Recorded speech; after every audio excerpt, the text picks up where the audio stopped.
For 32 years, I lived on my family's land at the end of Cedar Ridge Road. It wasn't a fancy ranch or luxury estate. Just 20 acres of woods, a small farmhouse, and a gravel road my grandfather built with his own tractor back in the 1970s. That gravel road had one important detail. The last 300 feet of it sat completely on my property. Everyone knew it. The county knew it. The survey map showed it.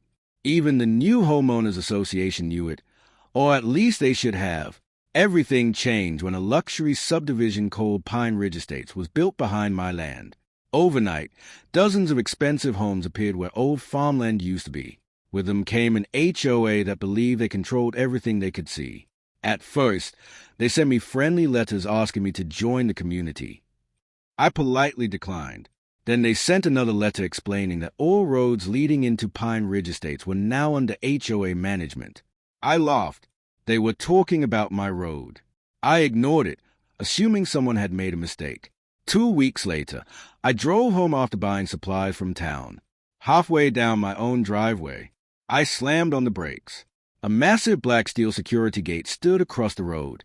Fresh concrete, electronic keypad, security cameras, large signs reading, private HOA property, authorized residents only.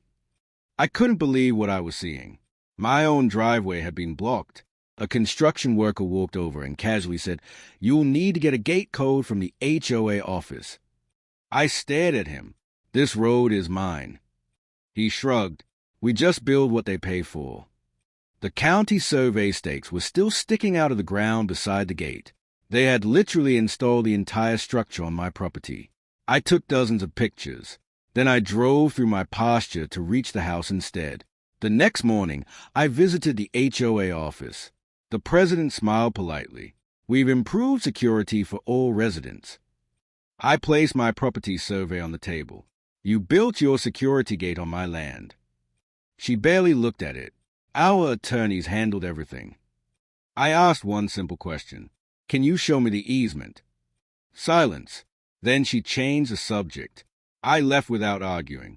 Instead, I called the county surveyor. 3 days later, he arrived with official equipment. Within an hour, every property corner had been marked.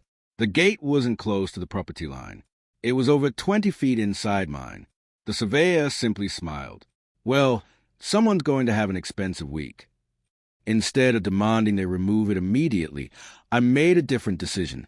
If the gate belonged to me because it sat on my land, then I would treat it like my property.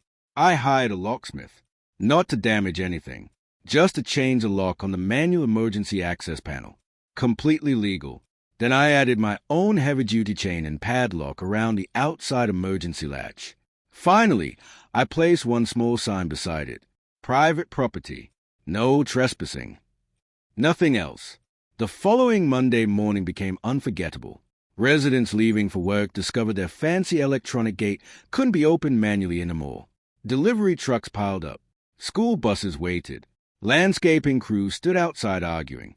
Within 30 minutes, nearly 50 people were stranded. My phone started ringing. I didn't answer. Around noon, 3 HOA board members marched onto my porch demanding I unlock their gate. I calmly handed them a copy of the county survey. "It's sitting on my property." They insisted the subdivision needed access. I nodded. "Then move your gate." One board member threatened lawsuits. I smiled. "I'll be waiting." Instead of removing the gate immediately, the HOA doubled down. They hired lawyers. The lawyers sent intimidating letters demanding I surrender control of the gate. My attorney replied with one sentence. "The structure is an unauthorized improvement placed entirely upon my client's private property." That was it. No drama. Just facts. While lawyers argued, residents found another way into the neighborhood.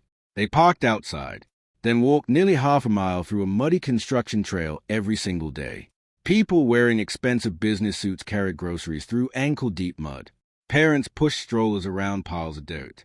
Dog walkers hiked through tall weeds. Every morning I watched from my porch with a cup of coffee. Not because I enjoy their inconvenience. Most of them had nothing to do with the HOA's decision, but it perfectly demonstrated the consequences of arrogance. One Saturday, Several frustrated homeowners knocked on my door.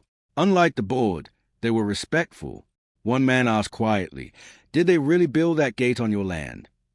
I showed him the survey. He looked stunned. "They told us you were refusing community improvements." I shook my head. They never asked permission.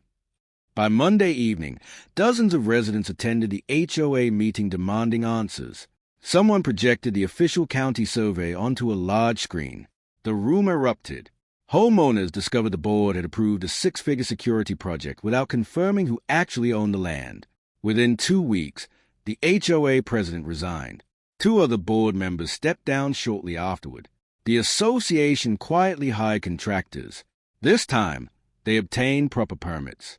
The massive steel gate was cut apart, loaded onto flatbed trucks, and relocated completely inside HOA property where it should have been from the beginning. The entire mistake reportedly cost the association well over $200,000. Ironically, after relocating the entrance, they still needed an easement agreement for utility access across part of my land. This time, they asked politely. I agreed, because respect cost nothing. Today, whenever I drive past that new entrance, I still see the security gate standing exactly where it belongs, not on my land. Every now and then, neighbors joke about the great hiking season when everyone had to walk around the subdivision because of one very expensive mistake. I usually just smile. After all, I never blocked anyone's road. I simply locked the gate that someone else chose to build on my property. Sometimes, the strongest lesson doesn't require anger, just a padlock and a copy of the property survey.